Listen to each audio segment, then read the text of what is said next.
Web3 is a term you'll be hearing a lot in the next few years. But what is it? Well, it may be the next big thing. A new internet.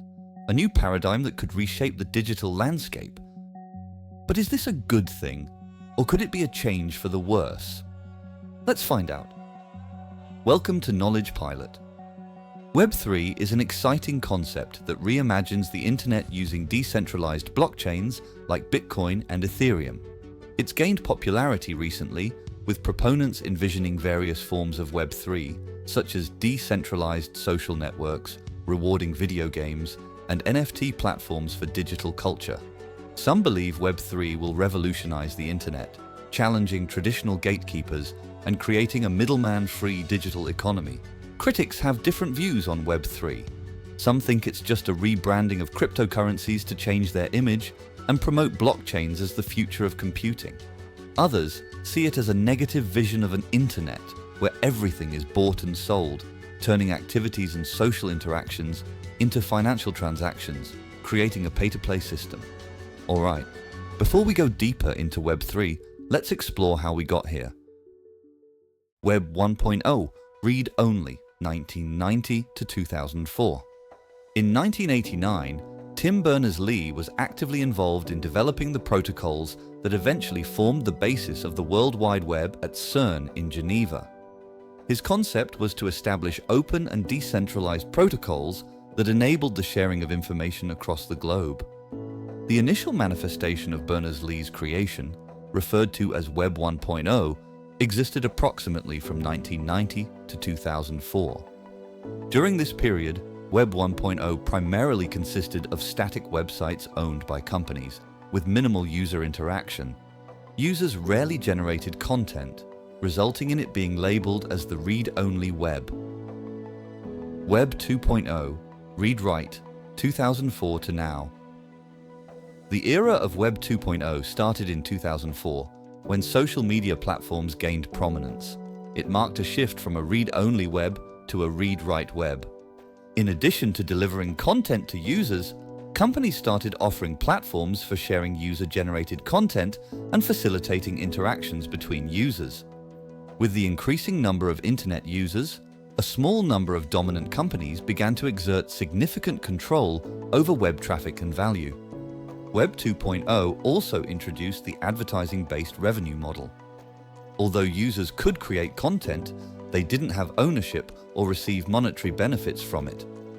Web 3.0, read, write, own. Shortly after the launch of Ethereum in 2014, Gavin Wood, co-founder of Ethereum, introduced the concept of Web 3.0. He articulated a solution to a concern shared by early adopters of cryptocurrency: the excessive reliance on trust within the web. Specifically, the widely used web of today places a significant amount of trust in a small number of private companies to act in the best interests of the public. Although it's challenging to provide a rigid definition of what Web3 is, these few core principles guide its creation. 1. Web3 is decentralized. Instead of large swathes of the internet controlled and owned by centralized entities, ownership gets distributed amongst its builders and users. 2. Web3 is permissionless. Everyone has equal access to participate in Web3, and no one gets excluded. 3. Web3 has native payments. It uses cryptocurrency for spending and sending money online instead of relying on the outdated infrastructure of banks and payment processors. 4. Web3 doesn't need to trust the powerful few. It operates using incentives and economic mechanisms instead of relying on trusted third parties. Why all the Web3 hype? The surge of interest in Web3 can be attributed to a combination of factors: the usual mix of hype, marketing, and the fear of missing out on the next big thing. But it also reflects the substantial influx of capital, talent, and enthusiasm into crypto startups, driven by a prolonged bull market in the cryptocurrency industry. In 1 year alone, venture capital firms have invested over $27 billion in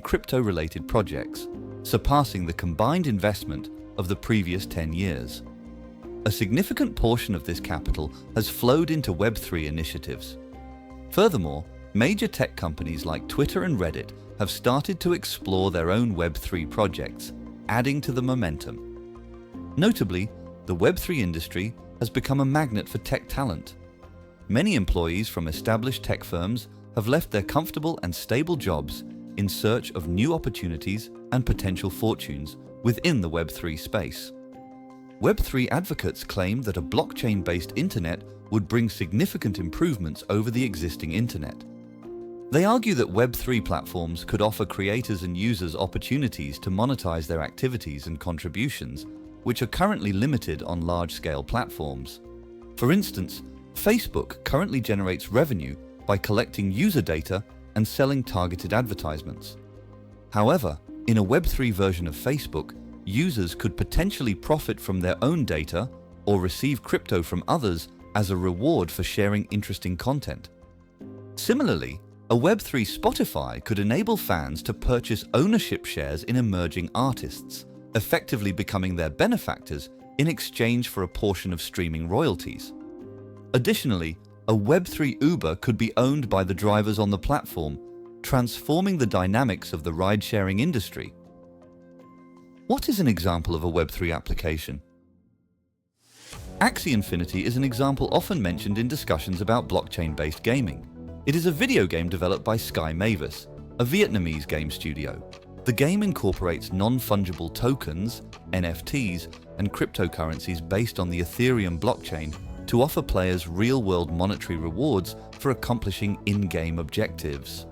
In Axie Infinity, players can breed and collect virtual creatures called Axies, which they can then use to engage in battles against other players. Additionally, they have the opportunity to acquire virtual land in the form of NFTs and earn a digital currency that can be traded on cryptocurrency exchanges, allowing players to potentially convert their in-game earnings into real money. It has gained significant popularity, attracting millions of players worldwide. Notably, some people in the Philippines have even turned playing Axie Infinity into a full-time occupation. But it's important to note that the game's reliance on crypto tokens introduces a level of volatility. If the values of these tokens drop, players may experience financial losses. Another useful Web3 application, Helium.